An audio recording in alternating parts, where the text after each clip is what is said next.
Welcome to Kyle's Big Board, presented by the Straight Facts Podcast, the series where we count down the top prospects in the upcoming NBA draft and analyze their games.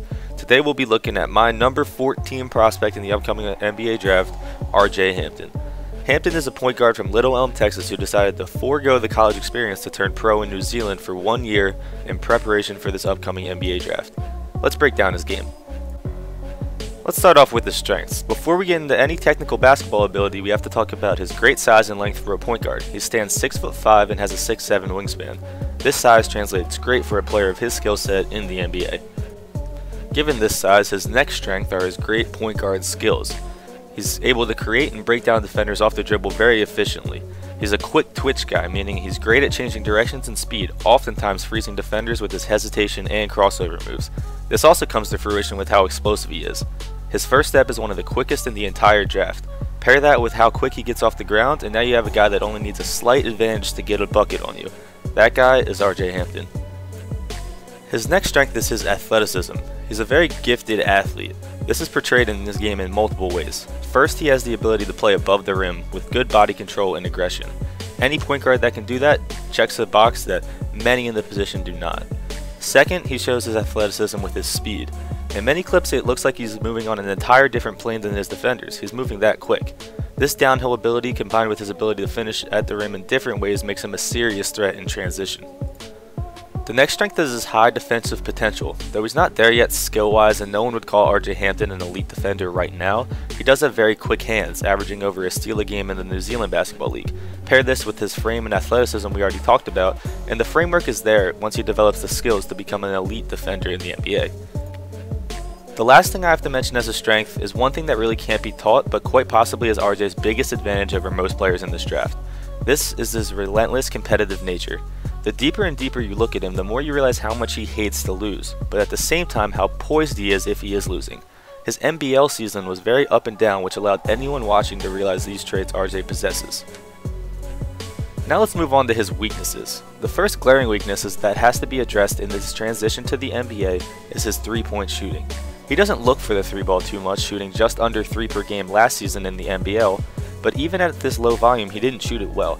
He shot just under 30%, not even averaging a make a game.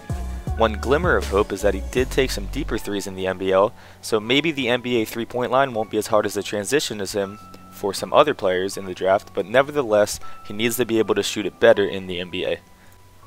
The next weakness is his ball security. He averaged 1.5 turnovers per game last season in the NBL. While he is a ball-dominant guy and 1.5 isn't horrible by any standard, he only averaged about 20 minutes a game, so the turnover number is a little too high. You also have to take into the consideration that the NBA defending will be a lot tougher than what he was facing in New Zealand. This is definitely something he needs to work on if he wants to be successful in the NBA as a point guard. The last weakness to address for RJ Hampton is his frame. Even though his 6'5" size was a strength I mentioned, he's still going to look small on the NBA court. He needs to get a lot stronger. This will help him on defense tremendously, but most important will help him with finishing.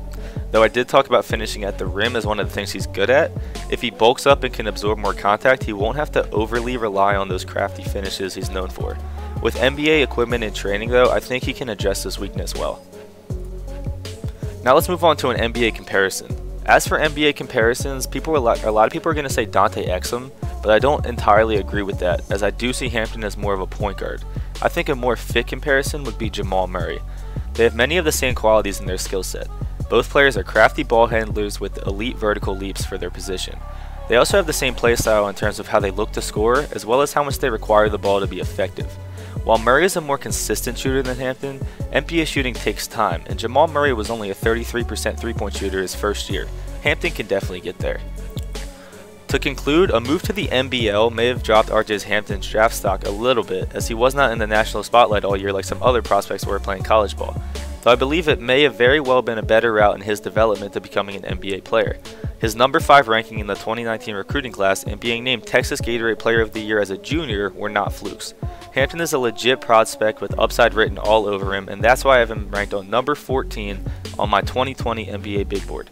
If he does fall in the draft, I could definitely see him being a guy teams regret not taking earlier in a few years. Thanks for tuning in to the first episode of Kyle's Big Board presented by the Straight Facts Podcast. Let me know what you guys think of RJ Hampton in the comment section below, and don't forget to tune in next time when I break down my number 13 prospect on my big board. I hope everyone is staying safe, staying healthy, and of course, getting buckets. See you guys next time.